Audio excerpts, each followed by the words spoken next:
दांत वाली बहू। रंजना कभी ब्रश नहीं करती थी।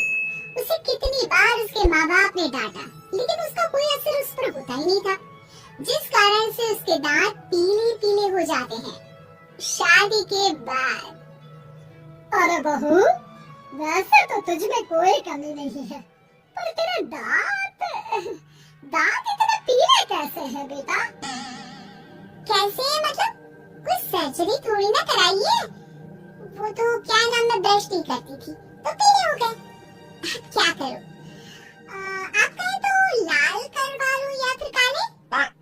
यार ये क्या है, क्यों माँ से लड़ रही हो? लड़ रही हूँ? अरे मैं लड़ रही हूँ या ये बोल रही है कि दांत पीले हैं, पीले। अरे तपस्या थोड़ी ना की है इन्हें पीले करने के लिए। बकायदा ब्रश नहीं किया है 20 साल तक, तब जाकर। छी, कैसी बात कर रही हो? ये उस वक्त तो पीले नहीं थे जब हम लोग तुम्हें देखने आए थे। अरे तब साफ करवा लिया होगा डेंटिस्ट के पास जाकर। अब देखो कैसे पीले पीले लग रहे हैं। रंजना सास की तरफ गुस्से से देखती है। फिर शुरू हो गई पीले पीले पीले। अरे पीले तो तब भी थे जब मेरे हाथ का रसगुल्ला उड़ा उड़ा कर खा रही थी और बोल रही थी, लड़की नहीं गुणों का खजाना दे रहे भाई साहब। अब वो लोग करते भी तो क्या कहते, पीले दांत वाली बहू पल्ले पड़ी थी तो झेलना तो था ही। एक दिन कीर्तन में रंजना गाना गा रही थी। अरे कमला बहन, माँ का द्वार है, यहाँ तो सब शुद्ध हो कराता है, फिर अपनी बहू को ब्रश भी नहीं कराती तुम। दूर से पीले पीले दांत भक्ति में बाधा उत्पन्न कर रहे हैं। अरे कोई 2 साल के बच्चे थोड़ी ना लेकर आई हूँ मैं बहू बनाकर। अच्छी खासी लड़की है, अरे कैसे करवाऊं ब्रश? ये तो उसे खुद करना चाहिए ना।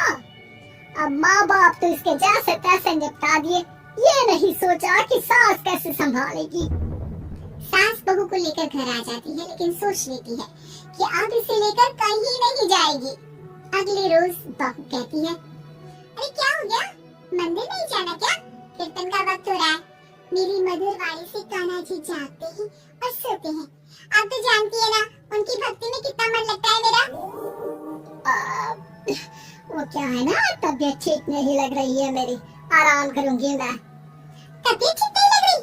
अभी तो मिथुन के गाने पर नाच रही थी और अब बोल रही है कि तबीयत ठीक नहीं लग रही। अरे भक्ति में मन लगा लो सासू माँ, ऊपर जाना है, क्या मुंह दिखाओगी आप? हाँ? सास को बहू की बात पर गुस्सा आ जाता है। मैं क्या मुंह दिखाऊंगी, इसकी चिंता तो ना कर, समझी? अपने मुंह की चिंता कर, जो ये पीले पीले दांत लेकर हर जगह पहुंच जाती है। पता है लोग कितना मजाक बनाते हैं। ना जी ना, मैं नहीं जाना कहीं तेरे साथ। तो ये बात है, कोई ना, मत जाओ, मैं अपने कमरे में ही बैठकर भक्ति कर लूंगी। ऊपर वाला दांत थोड़ी ना दिखता है, मन देखता है, भावना देखता है। और अरे बस बस, तू सब कुछ दिखा, बस ये सफेद चमकदार दांत ना दिखाना किसी को, है? जा यहाँ से। बहू को सास की बात का कोई फर्क नहीं पड़ता, वो तो जैसी थी वैसी ही रह जाती है। सुबह नहाकर किचन में खाना बनाना, फिर खाना खाना, कीर्तन भजन करना और सो जाना। एक दिन, माँ जी मैं सहेली के घर जा रही हूँ, शाम को लेट आऊंगी। हाँ तो जाना, मैंने कौन सा तेरी आरती करनी है घर पर बैठकर। रंजना सहेली के घर जाती है जहाँ वो पार्टी में जाने की तैयारी कर रही होती है। अरे शिखा, कहाँ जाने की तैयारी कर रही है? मैं गलत वक्त पर आ गई क्या? अरे नहीं यार, उल्टा सही वक्त पर आई है। मैंने ये साड़ी और ज्वेलरी निकाली है यार, शाम को इनके ऑफिस की पार्टी में जाना है। बताना कैसा लग रहा है ये सब? नहीं यार, इस ड्रेस के साथ तो वो वाली ज्वेलरी अच्छी लगेगी। हाँ सही बोल रही है, मैंने ध्यान ही नहीं दिया। वैसे तो हमेशा से मस्त फैशन सेंस रखती है, तो बड़ा जाती होगी ना पति के साथ पार्टी में। रंजना कुछ नहीं बोलती, बस सोचती है कि यार काश ये बात सही हो जाती। पर मैं क्यों नहीं जाती पार्टी में? क्या इन लोगों की कोई पार्टी होती नहीं होगी? रंजना घर आती है और रात में पति से सवाल करती है, एक बात बताइए, आप मुझे किसी पार्टी में क्यों नहीं ले जाते? क्या आपके यहाँ ऑफिस में पार्टी नहीं होती? पति बेचारा क्या कहता कि दांत पीले हैं तुम्हारे इसलिए। अरे कोई पार्टी होती नहीं हम लोगों के ऑफिस में, तो कहाँ से लेकर जाऊं? और मार्केट, मॉल, कहीं वीकेंड घूमना, कहीं तो अरे यार सारे हफ्ते में एक छुट्टी मिलती है, तो सोचता हूँ कि आराम ही कर लूं। क्यों?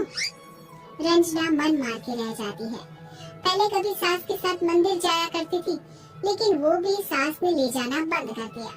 घर बैठी बैठी रंजना बोर हो जाती है। तभी उसे आइडिया आता है और वो मायके जाने का सोचती है।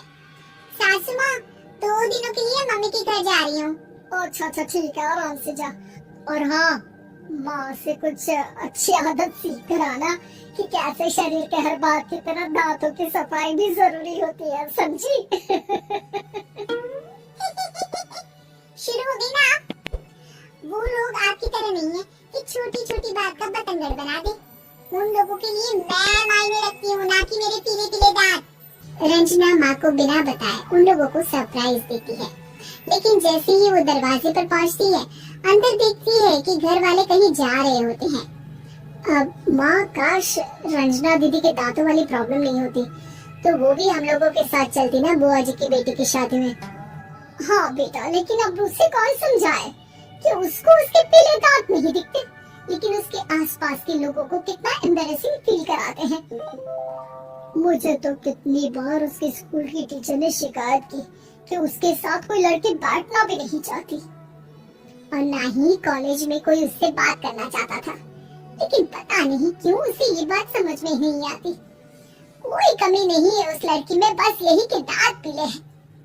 वो तो भला हो जीजा जी और उनकी माँ का, जो दीदी को जैसी है वैसे ही रखा हुआ है। रंजना को अपने घर वालों की बात सुनकर बहुत दुख होता है। वो सोचती है कि वो क्या करे, लेकिन फिर वो सीधा डेंटिस्ट के पास जाती है, अपने दांत चमकाती है और कसम खाती है कि वो रोज ब्रश करेगी। अरे क्या हो गया? तुम तो 2 दिनों के लिए गई थी ना? पर कोई ना, अच्छा है, चलो आ गई तो। रंजना सास के सामने आकर खड़ी हो जाती है और पूरी स्माइल करती है, उसके चमकदार दांतों को दिखाती हुई। चले मंदिर। माँ, मुझे माफ कर दीजिए, मैंने आप लोगों को बहुत एम्बैरेसिंग फील करवाया। मैं आज से रोज ब्रश करूंगी।